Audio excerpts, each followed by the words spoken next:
এত বেশি গরম যে আমরা বের হতে পারছি না বাসা থেকে, আমরা যে ক্লাস করতে আসবো সেটাও আসলে পসিবল হয়ে উঠছে না। তারপর গলা শুকিয়ে আসছে বারবার, মানে ঘাম হচ্ছে অনেক বেশি, অনেকে তো হিট স্ট্রোক করে মারাও যাচ্ছে। তো এটাই যে এখন কিছু করার নেই, আমাদের বেশি বেশি গাছ লাগানো উচিত। আপু অনেক সমস্যার সম্মুখীন হচ্ছি, কিছুক্ষণ পর পর পানির পিপাসা লাগে, হঠাৎ হঠাৎ যেসব জায়গায় থাকি পানি পাওয়া যায় না অনেক সময়, তারপরে এত তাপে বাসায় গিয়ে অসুস্থ হয়ে যায় বাহির থেকে। তো সকল ভার্সিটি বন্ধ দিছে, আমাদের রুটটা তো এখনো বন্ধ দেয় নাই, তার জন্য খুবই মন খারাপ যে এত কষ্ট করে এত তাপ প্রবাহের মধ্যে এসে ক্লাস করতে হচ্ছে, বাট ওইরকম কোনো ফ্যাসিলিটি পাচ্ছি না। সব মিলে খুবই খারাপ অবস্থা। অ্যাকচুয়ালি ভার্সিটিতে ক্লাস করতে এসে আমাদের যাতায়াতে প্রচণ্ড রৌদ্র, আমাদের হচ্ছে প্রচুর গলা শুকায়, প্রচুর ঘাম হয়। আর মানে যেহেতু ক্লাসরুমের ভিতরে এসি আছে, এসির ভিতরে থাকলে কোনো প্রবলেম ক্রিয়েট হয় না, কিন্তু যখন বের হই তখন তাপমাত্রা এত বেশি যে অ্যাডজাস্ট হয় না, মানে সাধারণ তাপমাত্রার সাথে বাইরে আসলে খুবই ভীষণ জ্বালা করে এসির নিচ থেকে বের হওয়ার পরে। আর এছাড়াও প্রচুর পানি খাওয়ার পরও হচ্ছে যে শরীরে তাপমাত্রা কমে না, 3-4 বার গোসল করি, তারপরেও হচ্ছে যে আপনার মানে শরীর ঠান্ডা হতে চায় না। খুবই হ্যাসেল হচ্ছে, বাসে তো হচ্ছে বসলেও ফ্যান থেকে গরম বাতাস বেরোচ্ছে, এরকম একটা অবস্থা।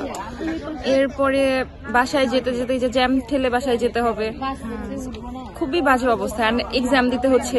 এই গরমে ক্লাস করছি, তবে একটু কষ্ট হচ্ছে, মাঝে মধ্যে দেখা যাচ্ছে যে বিদ্যুৎ চলে যাচ্ছে, তখন হচ্ছে একদম ঘামিয়ে মানে অবস্থা খারাপ হয়ে যাচ্ছে।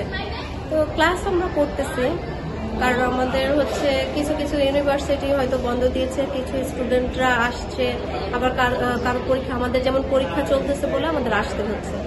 এখন পরীক্ষা তো আর বন্ধ করা যাবে না, এই জন্য আসতে হয়।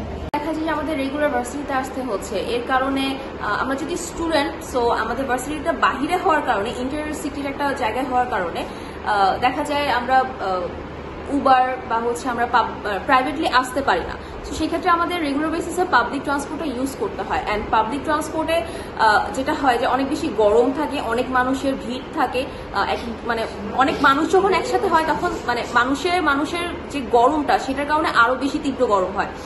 তো এতে আমাদের প্রবলেম হয়ে যায় যে আমরা সাফোকেট ফিল করি বা আমরা শান্তিমতো নিঃশ্বাস নিতে পারি না, আমরা গরমে অতিষ্ঠ হয়ে যাচ্ছি।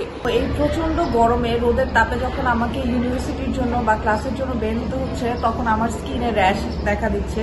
আর যেহেতু আমরা হোস্টেলে থাকি, আমাদের এখানে পারিবারিক যে পরিচর্যা সেটার কোনো সুযোগ থাকে না, সেটার জন্য আমি এটা ঠিকঠাক পরিচর্যাও করতে পারছি না, যার জন্য এই প্রবলেমটা দিন দিন বেড়েই যাচ্ছে। এছাড়াও আরো অনেক রকম সমস্যা, যেরকম খাবার দাবারের সমস্যা বা ট্রান্সপোর্ট সিস্টেমের সমস্যা। এখন এই গরমে লোকাল ট্রান্সপোর্ট ইউজ করাটা খুবই মানে কষ্টসাধ্য, যেটা আমাদের ক্লাসের জন্য করতে হচ্ছে, আর যার জন্য আমরা ঠিকমতো দেখা যায় নিজেদের যত্ন নিতে পারতেছি না। এছাড়াও আছে খাবার দাবার, কারণ এই গরমে বাইরের অস্বাস্থ্যকর খাবার দাবার আমাদের শরীরের জন্য একদমই ভালো না। তো যার জন্য আমাদের শরীর দিন দিন আরো খারাপ হয়ে যাচ্ছে। তো আমার মনে হয় যে যদি সরকার অনলাইন ক্লাসের উদ্যোগটা নিয়ে থাকে বা প্রত্যেক ইউনিভার্সিটিকে এই নির্দেশনা দেয়, সেক্ষেত্রে হয়তো আমাদের এই ভোগান্তিটা অনেক অংশে কমে যাওয়ার সম্ভাবনা থাকবে।